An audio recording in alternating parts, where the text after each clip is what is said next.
Hello and welcome back to my YouTube channel. तो आज की इस वीडियो में हम बात करेंगे आप कैसे अपने फर्स्ट अटैम्प्ट में सीए फाउंडेशन को क्रैक कर सकते हैं। मे बी वीडियो थोड़ा लंबा हो सकता है तो वीडियो को कंप्लीट ज़रूर देखना।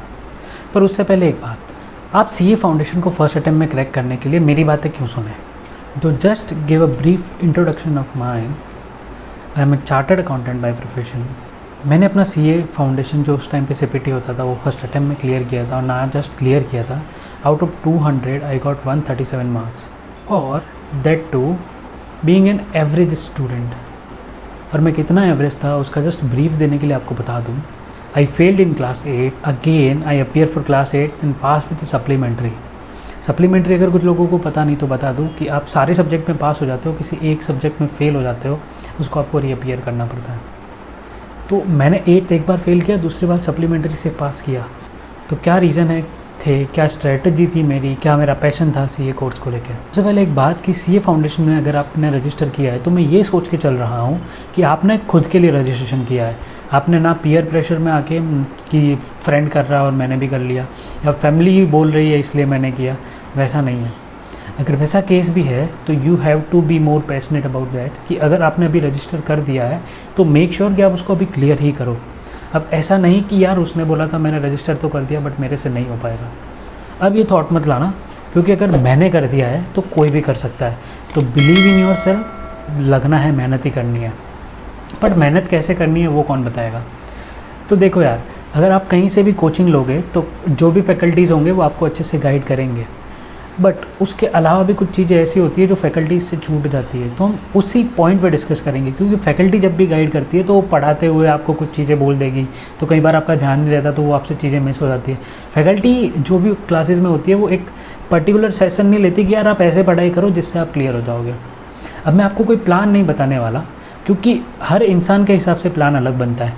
मेरा प्लान अलग बनेगा स्टडी का, आपका प्लान अलग बनेगा, कोई और पर्सन होगा उसका प्लान अलग बनेगा। तो आप अपना प्लान खुद बनाओ, बट मैं आपको जस्ट गाइडिंग फैक्टर दे देता हूँ कि आपको कितना तो एटलीस्ट पढ़ना ही पड़ेगा कि आप सीए फाउंडेशन को क्रैक कर पाओ। तो सबसे पहली चीज़ तो आपको ये पता होनी चाहिए कि आपके पेपर कितने हैं, पेपर का कंटेंट क्या है, और पेपर कैसे होने वाले हैं। कि सपोज सीए फाउंडेशन में 4 टोटल पेपर है, 2 पेपर डिस्क्रिप्टिव होंगे, मतलब आपको उसमें लिखना पड़ेगा आंसर शीट में, 2 पेपर ओएमआर शीट पे होते हैं जिसको एमसीक्यूज बोलते हैं, मल्टीपल चॉइस क्वेश्चन। तो आपको उस सब्जेक्ट को उस हिसाब से प्रिपेयर करना पड़ेगा। सपोज़ कि अगर आप डिस्क्रिप्टिव पेपर प्रिपेयर कर रहे हो तो you have to write it down every answer in your notebook.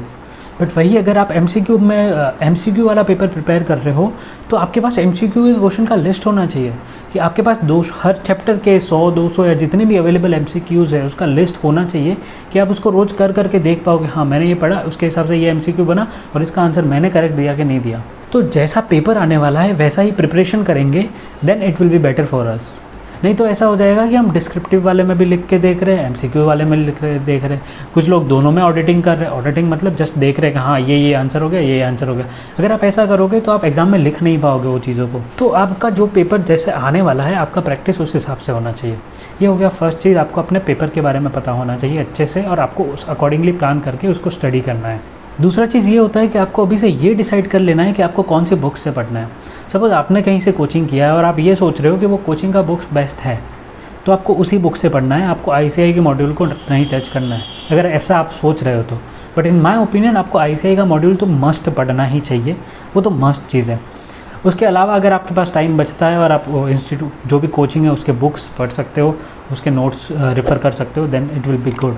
पर आईसीएआई की जो स्टडी मटेरियल्स है वो तो मस्ट है, वो आपको करके ही जाना है। जब मैं बोलता हूँ कि आईसीएआई के मटेरियल तो आपको करके ही जाना है, दैट्स मीन मैं ये नहीं बोल रहा कि आपको आईसीएआई का material line by line refer करना है। एटलीस्ट आपको इतना तो करना है कि आईसीएआई के मटेरियल में जहाँ पे भी जितने भी क्वेश्चन दे रखे हैं, जितने भी इलस्ट्रेशन दे रखे हैं, वो आपने सब वो क्वेश्चन और इलस्ट्रेशन 1 से 2 बार, मिनिमम 2 बार तो पढ़ लिए होने चाहिए। तो इस तरीके से आप अपने बुक्स डिसाइड करनी है कि हाँ ये बुक्स मेरी फाइनल हो गई, मुझे इन्हीं बुक्स से पढ़ना है। अब नेक्स्ट पॉइंट आ जाता है कि जब आप ये पढ़ रहे हो तो आपको एटलीस्ट कितने बार रिवीजन करना है, कि आप उस अकॉर्डिंग जो भी आपके पास टाइम बचा है, दिसंबर 2022 में एग्ज़ाम होने वाली है, जितना भी आपके पास टाइम बचा है 100-120 दिन, उस टाइम में आप उसके कितने रिवीजन करोगे।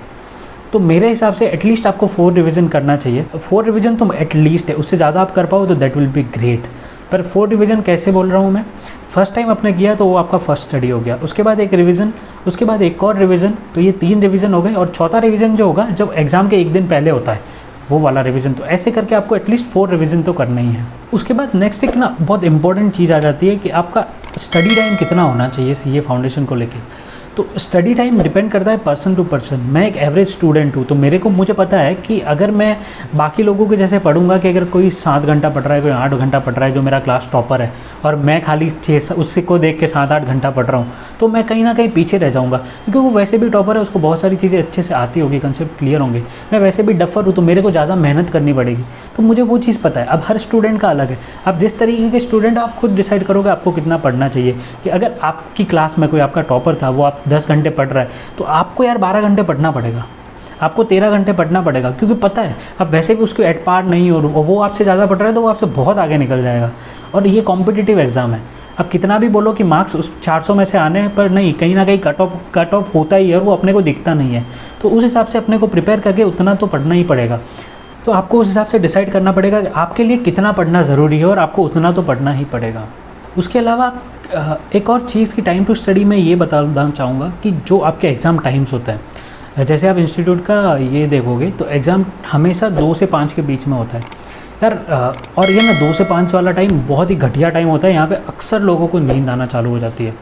तो आप ये मेक श्योर करना एटलीस्ट कि जब भी आप 2 से 5 के टाइम में एग्ज़ाम के, अभी जैसे 4 महीने बचे, तो एग्ज़ाम 4 महीने तक 2 से 5 में आप कभी मत सोना दोपहर में। अगर आपको सोना है तो अर्ली मॉर्निंग, मतलब आप ज़्यादा जल्दी उठते हो तो 10-11 बजे के आसपास सो जाओ, या फिर आप लेट तक पढ़ाई करते हो तो 6 बजे के आसपास सो जाओ, आधे घंटे का नैप ले लो। पर 2 से 5 में मत सोना, क्योंकि वो आपके माइंड को वो टाइम पे शेड्यूल कर देगा कि हाँ ये टाइम सोने का हो गया। और एग्ज़ाम हॉल में आपको नींद तो नहीं आएगी, पर आपका माइंड जितना इफेक्टिवली काम करना चाहिए उतना नहीं करेगा। अब बात आ जाती है कि कैसे पढ़ाई करें, मतलब कितना टाइम दे किस सब्जेक्ट को, कौन से सब्जेक्ट को कितना टाइम देता है, वो टोटली डिपेंड आप पे ही कर जाता है। कि यार आपका अगर थ्योरी अच्छा है तो आपको थ्योरी में कम टाइम देना पड़ेगा, आपका अगर प्रैक्टिकल अच्छा है तो आपको प्रैक्टिकल में कम टाइम देना पड़ेगा। तो आपको अकॉर्डिंगली प्लान करना है कि किस सब्जेक्ट को कितना टाइम देना है। पर मेरी एडवाइस, एक छोटी सी एडवाइस है कि आप एक टाइम पे एक ही सब्जेक्ट को लेके बैठना, कभी भी मल्टीपल सब्जेक्ट को लेके मत बैठना। और हमेशा हर सब्जेक्ट के लिए जैसे आपने टाइम डिसाइड कर लिया कि फ़र्स्ट टाइम जब आप पढ़ाई कर रहे हो तो आपको अकाउंट अगर 10 दिन में पूरा करना है, तो मेक श्योर करना कि आपने 10 दिन लिखा है अकाउंट के लिए। और अकाउंट में 10 दिन करने के लिए उसमें 8 या 9 चैप्टर है, चैप्टर में भी किसी में यूनिट है। तो आपको हर चैप्टर और हर यूनिट का ये पता होना चाहिए कि ये चैप्टर मेरा फर्स्ट डे पे क्लियर हो जाना चाहिए, ये चैप्टर का ये यूनिट मेरा सेकंड डे पे क्लियर हो जाना चाहिए, इतने चैप्टर मेरे थर्ड डे तक क्लियर हो जाने चाहिए। तो आपको उस हिसाब से पूरा डे वाइज प्लानिंग करना पड़ेगा। आप ऐसा एडहॉक नहीं चलेगा कि आपने बोल दिया हाँ अकाउंट में अगले 10 दिन तक पढ़ूंगा। पर ऐसे अगर आप करोगे तो आप 10वें दिन पे देखोगे आपके पास बहुत सारा पेंडिंग चीज़ें बचेगा। तो आपको एवरी डे उसको पार्ट में करके कन्वर्ट करके उसको शेड्यूल करना पड़ेगा। आपका हर चैप्टर का टाइमलाइन होना चाहिए कि ये चैप्टर आपको इस दिन तक ख़त्म ही करना है। जब भी आप फर्स्ट टाइम पढ़ने बैठो तो हर चैप्टर में कौन सा क्वेश्चन आपको एग्ज़ाम डे पे पढ़ के जाना है उसको मार्क करके अभी से रखना। प्लस जब भी आप पढ़ने बैठो जो भी क्वेश्चन का आंसर आप नोटबुक में कर रहे हो उसका प्रॉपर मार्किंग करना पेज नंबर वाइज। कि सपोज आप अपनी बुक में लिख रहे हो कि ये क्वेश्चन नंबर है, इसका क्वेश्चन इस नोटबुक में इस पेज नंबर पे है, और सेम वे आपको अपनी नोटबुक में भी लिखना है कि ये क्वेश्चन है ये इस बुक के इस पेज नंबर पे है। इससे होगा क्या कि जब लास्ट डे पे आप रिवीजन करोगे, आपको जो क्वेश्चन देखने हैं उसका रिवीजन करोगे तो उसमें आपको हेल्प मिलेगी, उसमें आपका टाइम सेव होगा, ना कि आप इधर उधर जाके टाइम वेस्ट करोगे। उसके बाद आ जाती है सबसे इम्पॉर्टेंट बात, तो मैंने बोला 2 से 5 में आपको सोना नहीं है, तो आप क्या कर सकते हो 2 से 5 को मोस्ट इफेक्टिव बनाने के लिए कि ताकि एग्ज़ाम में आप एकदम फाड़ दो। तो उसके लिए 2 से 5 में आप करो पेपर सॉल्व करो, जहाँ से भी आपको जो भी पेपर मिलता है, इंस्टीट्यूट का है, मॉक टेस्ट पेपर है, रिवीजन टेस्ट पेपर है, उसको सॉल्व करने बैठ जाओ 2 से 5 लिटरली कि ऐसे हर डेली आप एग्ज़ाम ही दे रहे हो। तो वो टाइम पे इस तरीके से आपका ब्रेन ज़्यादा एक्टिव होकर काम करना चालू कर देगा, क्योंकि उस टाइम पे आप एक्चुअली वो चीज़ कर रहे हो जो आपको 6 दिसंबर में जाके करनी है। एंड फाइनल थिंग कि ICAI हर बार एग्ज़ाम के पहले मॉक टेस्ट लेती है।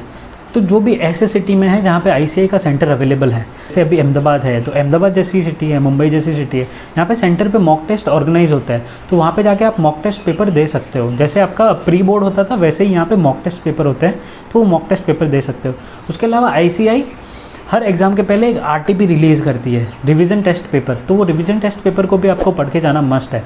अब मस्ट चीज़ों में एग्ज़ाम से पहले क्या क्या चीज़ें आपको पढ़ के जानी है, तो सबसे पहले तो आपके मॉक टेस्ट पेपर, पिछले 4 अटैम्प्ट के, उसके बाद आपका RTP पिछले 4 अटैम्प्ट का, उसके बाद जो क्वेश्चन पेपर होते हैं, जो पेपर्स आते हैं एग्ज़ाम में, वो पेपर मतलब लास्ट अटैम्प्ट दिसंबर का आप एग्ज़ाम दे रहे हो, तो ये जो मई में एग्ज़ाम, जून में एग्ज़ाम हुआ है, जून के एग्ज़ाम को छोड़ के उसके पीछे के 4 अटैम्प्ट के सारे पेपर आपको देख के ही जाना है।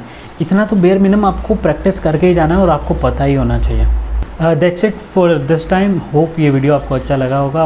अच्छा लगा हो तो वीडियो को लाइक करो, चैनल को सब्सक्राइब करो और इस वीडियो को अपने दोस्तों के साथ शेयर करो, ताकि ये नॉलेज जो मैंने अपनी चार्टर्ड अकाउंटेंसी की ड्यूरेशन में अर्न की है आपके फ्रेंड्स को भी काम आ सके। Thank you for watching this video.